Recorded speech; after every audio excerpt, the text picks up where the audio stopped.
I have an example too, where I had a colleague, and something about her, it just irked me, just her presence, being around her. And Yeah. now that I reflect back on that, what I believe is what I didn't like about her was what I still didn't like about me. That is the truth. What we see in others that we don't like is a reflection of us. Yeah. So she had this thing where she would always talk about how great she was and what a great therapist she was. And when I reflect back to that time, I also had this belief that I was a better therapist than everybody else. and so and so when I look back at that time, she was displaying what I had in me, what my ego was telling me. My ego was telling me, you're better than everybody else when it comes to therapy. Like, the only way. Yeah. Yeah. So whatever the trigger is, right? If someone triggers us, we're like, why is that a trigger for me? Oh yeah. Maybe there's that mirroring. Exactly. And Sure. and back then, the way that I ended up dealing with that was because I didn't like her energy, was blocking her, because I just didn't want to see her posts on Facebook anymore. I didn't want to be around her because it just made me feel, yuck. But now, the way that I see things now, because that's where I was then, is like, in order for me not to be in that energy, I needed to just block that energy. I believe we don't block, because that's our greatest fast track to evolution, is allow these people to come into our lives. And if we are really learning and evolving, we won't be triggered. But if we are triggered, that's a greatest gift of all, to find out, well, what's still inside me that I'm still so bothered by this person. And so Love it.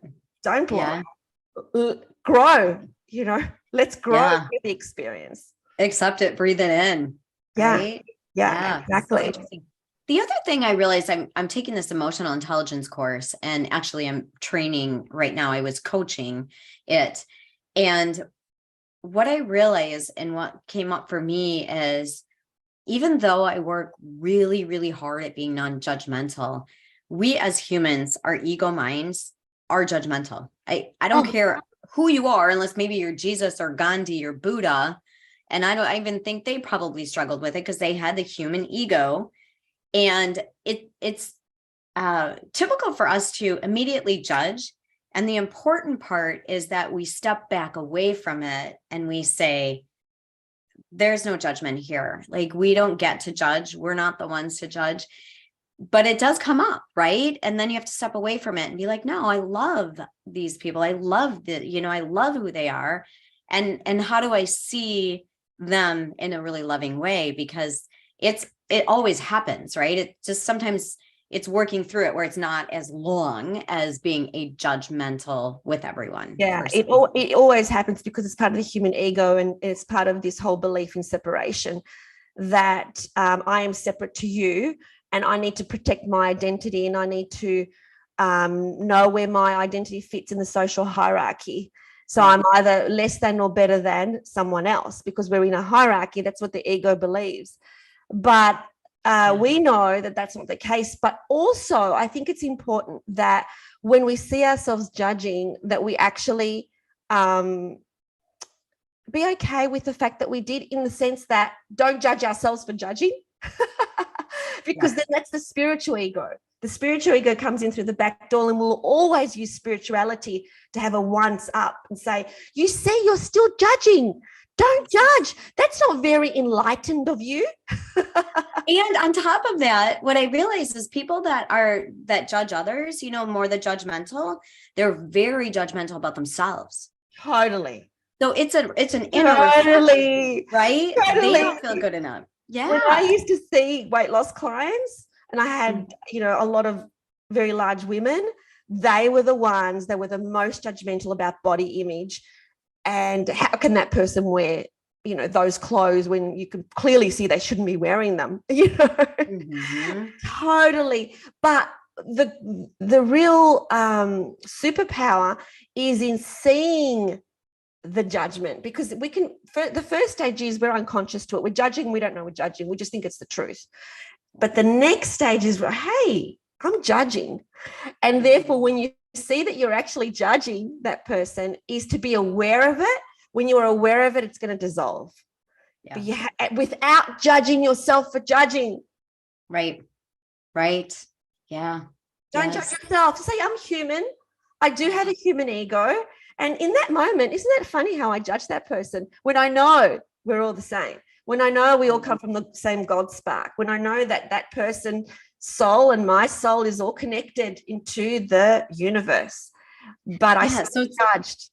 Right. And so it's being aware of those people that do like kind of trigger you, or that you have in your life, or you see at the grocery store that feels, you feel that energy, right? And then it's about not judging and loving, and realize that they're there for a reason, and you get to learn something from it.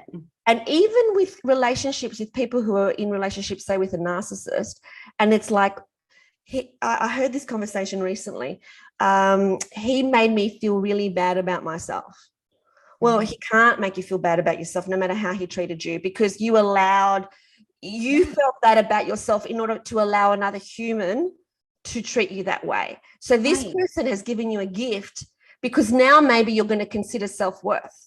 Right. And no one has the control over you. No one has the power to make you feel any way. Like no one is that powerful to make you ever feel any way at all. Yeah. And that's why, exactly, Caryn. And that's why on Insta, there's a lot of posts about narcissism, about these are the red flags and these are the green flags. They really irk me, those posts, because all these people are playing a beautiful role. They play a role. I know that it's impossible for any narcissist to come into my life and have any relationship with me, because I don't allow that kind of energy. So if you allow that kind of energy, there needs to be self-reflection. Is, well, why do you think that you deserve to be treated like that? And so if that person has come into your life, it's an opportunity to really do some self-reflection and think, okay, what do I really believe is my worth? Thanks for watching. We hope you loved it. And if you did, please like this video and subscribe to the channel. And remember, always connect to your truest essence. And choose love. We'll see you next time.